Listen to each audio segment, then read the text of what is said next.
Bismillahirrahmanirrahim. Assalamualaikum warahmatullahi wabarakatuh. Perkenalkan, nama saya Dita Karisma Febriani, NIM T 2018-1078. Di sini saya akan menjelaskan tentang RPP KD 1.13 kelas 7 SMP semester genap, mata pelajaran Pendidikan Agama Islam dan Budi Pekerti, yang mana sebelumnya sudah ada teman-teman saya yang menjelaskan tentang RPP dengan KD yang berbeda. Untuk selanjutnya di sini saya akan menjelaskan tentang KD 1.13 yang mana di sini mengutamakan KI 1, yaitu tentang spiritual. Nah, di sini materi pokoknya yaitu Khulafaur Rasyidin, penerus perjuangan Nabi Muhammad SAW, dengan alokasi waktu 3 kali 40 menit dalam satu pertemuan. Nah, untuk sebelumnya teman saya sudah menjelaskan RPP yang versi lengkap. Tetapi saya di sini menjelaskan RPP dengan versi sederhana yang mengacu pada Permendikbud nomor 19 tahun Permendikbud nomor 14 tahun 2019. Nah, di sini RPP-nya hanya ada 3 komponen. Yang pertama tujuan pembelajaran, yang kedua yaitu kegiatan pembelajaran, dan yang terakhir yaitu penilaian. Untuk tujuan pembelajarannya di sini yang pertama yaitu menyebutkan sikap terpuji yang dimiliki oleh Khulafaur Rasyidin. Yang kedua yaitu menjelaskan sikap terpuji yang dimiliki oleh Khulafaur Rasyidin. Yang ketiga yaitu menunjukkan contoh sikap terpuji Khulafaur Rasyidin. Yang keempat yaitu menampilkan contoh sikap terpuji Khulafaur Rasyidin. Yang kelima yaitu menunjukkan contoh perilaku meneladani sikap terpuji Khulafaur Rasyidin. Yang terakhir yaitu yang keenam, menampilkan contoh perilaku meneladani sikap terpuji Khulafaur Rasyidin. Untuk yang kedua yaitu kegiatan pembelajaran. Berhubung alokasi waktunya di sini adalah 120 menit, 3 kali 40 menit, 120 menit. Saya di sini kegiatan pembelajarannya selama 120 menit. Yang 10 menit pertama itu kegiatan pendahuluan, yang kegiatan intinya 100 menit dan kegiatan penutupnya 10 menit.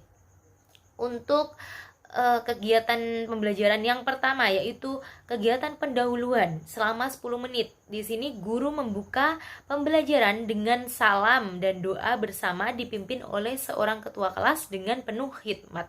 Yang kedua, guru mempersiapkan kelas disertai dengan absensi kelas. Yang ketiga, guru memberikan motivasi serta mengajukan pertanyaan yang komunikatif yang berkaitan dengan materi. Yang keempat yaitu guru membagi peserta atau peserta didik dalam beberapa kelompok. Nah, selanjutnya yaitu kegiatan inti selama 100 menit, yang mana di sini terbagi menjadi 4. Yang pertama mengamati, kedua menanya, ketiga eksperimen atau explore, yang keempat yaitu ada 5, yang keempat asosiasi, dan yang kelima yaitu komunikasi. Kemudian kegiatan penutup selama 10 menit. Untuk kegiatan inti yang pertama yaitu mengamati. Di sini peserta didik mengamati dan memberi komentar, gambar atau tayangan yang terkait dengan perjuangan Khulafaur Rasyidin. Yang kedua yaitu peserta didik menyimak dan membaca penjelasan mengenai sikap terpuji Khulafaur Rasyidin. Kemudian menanya dengan dimotivasi oleh guru, peserta didik itu kemudian mengajukan pertanyaan mengenai sikap yang dimiliki oleh Khulafaur Rasyidin. Yang kedua yaitu mengajukan pertanyaan terkait kronologi kepemimpinan Khulafaur Rasyidin atau pertanyaan lain yang relevan.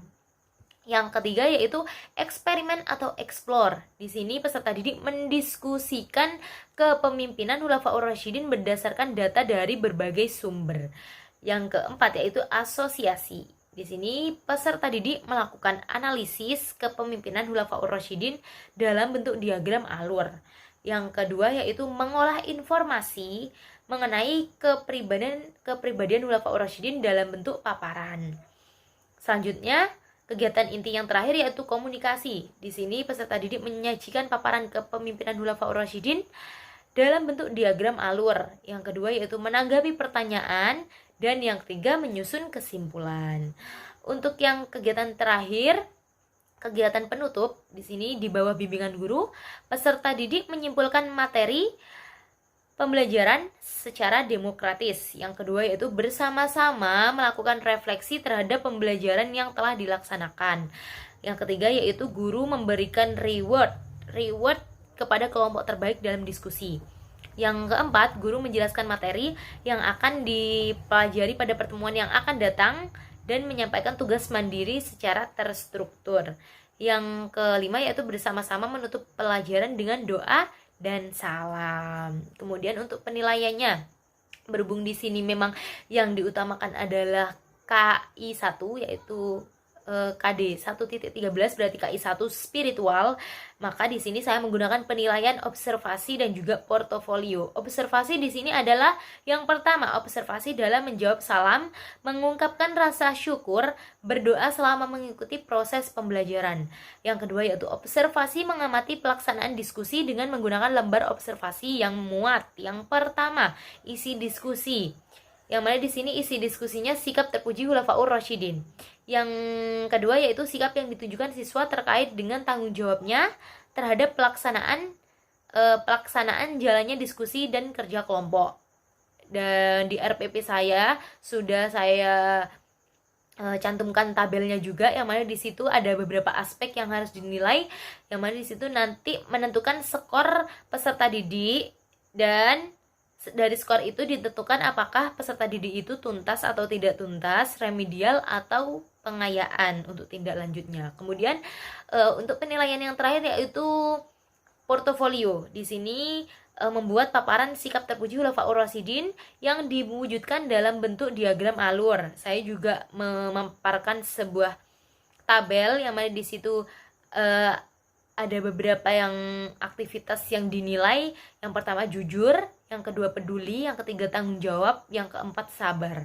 Dan di situ juga nanti dihitung skornya berapa, maka menentukan peserta didik, apakah peserta didik itu tingkat penguasaannya bagaimana, apakah MK mulai berkembang, atau MB membudaya, atau MT mulai terlihat, dan apakah BT belum terlihat. Nah, jadi di sini KD 1.13 ini memang mengutamakan dari penilaian spiritual, sikap spiritual yang ada dari peserta didik, sikap spiritual dari materi yang sedang dijelaskan yaitu tentang Khulafaur Rasyidin.